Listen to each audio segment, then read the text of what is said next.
Episode opening സീനിൽ ഇപ്പൊ നമ്മുടെ ലൂഫി അവനാണെങ്കിൽ ഡോഫ്ലമിംഗോയെ ഇട്ടിച്ച് താഴെ ഇട്ടിരിക്കുകയാണ്.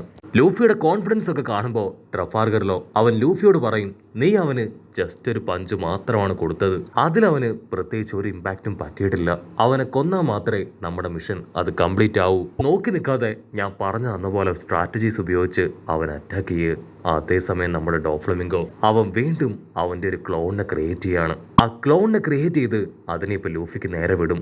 ആ ക്ലോൺ ആണെങ്കിൽ ഇപ്പൊ ചാടി വന്ന് ലൂഫിയെ അറ്റാക്ക് ചെയ്യാനായിട്ട് തുടങ്ങും. ലൂഫിക്കാണെങ്കിൽ ക്ലോണുമായിട്ട് ഫൈറ്റ് ചെയ്യാൻ ഒട്ടും താല്പര്യമില്ല. അവൻ എങ്ങനെയെങ്കിലും ആ റിയൽ ഡോഫ്ലമിംഗോയെ പിടിക്കാനായിട്ട് പോകാൻ ശ്രമിക്കും. പക്ഷെ ഓരോ തവണ അവനതിന് ശ്രമിക്കുമ്പോഴും ആ ക്ലോൺ ഡോഫ്ലമിംഗോ ലൂഫിയെ പിടിച്ചു വലിച്ച് അറ്റാക്ക് ചെയ്യുകയാണ്. കട്ട് ചെയ്ത സാബു ആണെങ്കിൽ ആകെ ഇമോഷണൽ ആയിട്ട് ഇരിക്കുകയാണ്. അവനോട് ആ ബ്ലൈൻഡ് മാൻ നേവി ഓഫീസർ പറഞ്ഞ ആ കാര്യം അതാണ് വീണ്ടും വീണ്ടും അവന്റെ മനസ്സിൽ മുഴങ്ങുക. അത് മറ്റൊന്നുമല്ല, സാബോ, നീ ഒരു വലിയ ആർമിയെ നയിക്കുന്നവനാണ്, അവരുടെ അടുത്ത തലവൻ നീയാണ്. പക്ഷെ ഞാൻ ഒരുപാട് നേവിക്കാരിൽ ഒരേ ഒരാളാണ്. എന്റെ ജീവൻ പോയാൽ യാതൊരു കുഴപ്പമില്ല, പക്ഷെ നിന്റെ ജീവൻ അത് നഷ്ടപ്പെട്ട അതൊരു തീരാ നഷ്ടമാണ്.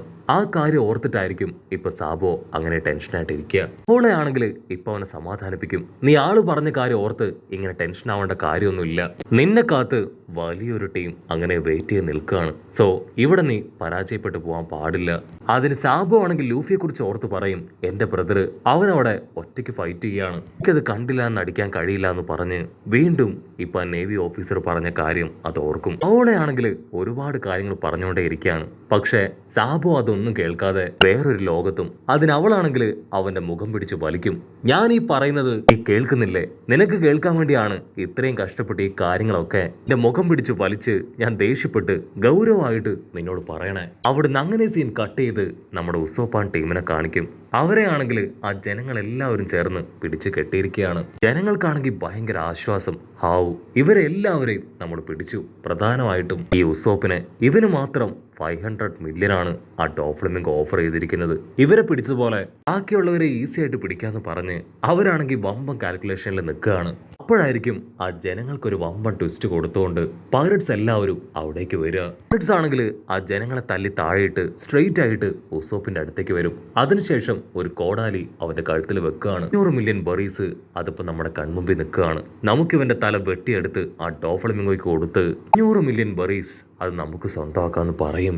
കിങ്ങിന്റെ കൺട്രോൾ പോയി ആള് ചാടി എഴുന്നേക്കും. അതിനുശേഷം ആ പൈററ്റ്സിനെ പിടിച്ചു വലിച്ച് തല്ലുകയാണ്. പൈററ്റ്സ് ആണെങ്കിൽ ബോംബ് വലിച്ചെറിയും.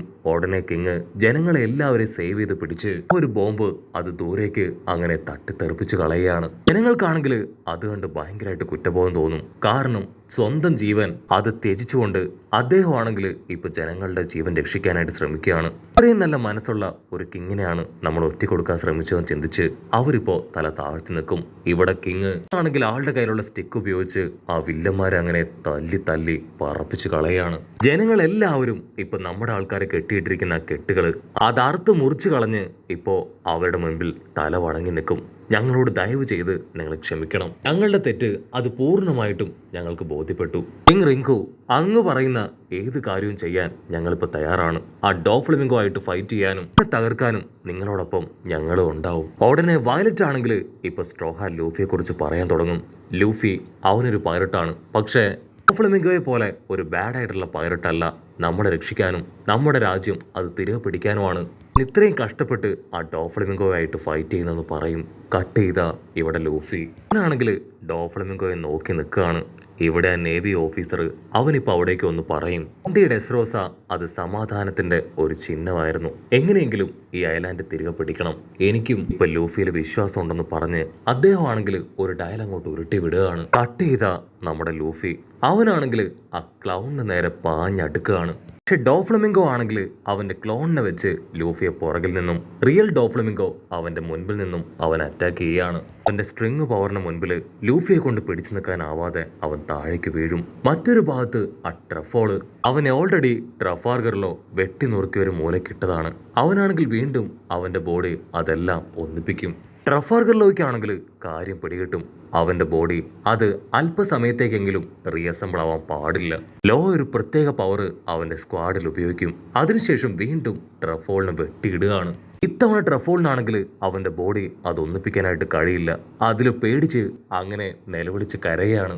ട്രബോൾ ആണെങ്കിൽ ഇപ്പൊ ട്രഫാർഗറിലോട് കെഞ്ചാണ്, പ്ലീസ് എന്നെ ഒന്നും ചെയ്യരുത്, പണ്ട് നമ്മൾ എത്ര തിക് ഫ്രണ്ട്സ് ആയിരുന്നു, അതൊക്കെ ഇത്ര വേഗം നീ മറന്നുപോയെന്ന് ചോദിച്ച് കഷ്ടപ്പെട്ട് ബുദ്ധിമുട്ടി അവൻ നിരങ്ങി മുൻപോട്ടേക്ക് പോവാണ്. പക്ഷെ ലോയ്ക്ക് അറിയാം ഇനി ഇവനെ വെറുതെ വിട്ട ഇവൻ തീർച്ചയായിട്ടും വലിയൊരു പാരയായി മാറുമെന്ന്.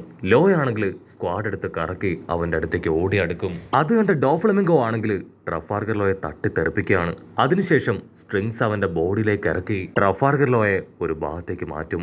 ഓൾറെഡി ട്രഫാർഗർ ലോയുടെ ബോഡിയിൽ ഒരുപാട് പരിക്കുകൾ പറ്റിയതാണ്. സ്ട്രിങ്സ് ആണെങ്കിൽ അവന്റെ ബോഡിയിലേക്ക് വന്ന് കുത്തി ഇറങ്ങുമ്പോൾ ഒരുപാട് വേദനയിൽ അവനങ്ങനെ നിലവിളിക്കുകയാണ്. ലൂഫി ആണെങ്കിൽ അത് കണ്ട് നിസ്സഹായനായി നോക്കി നിൽക്കുകയാണ്. അവനെ കൊണ്ടിപ്പോ ഒന്നും ചെയ്യാൻ പറ്റില്ല.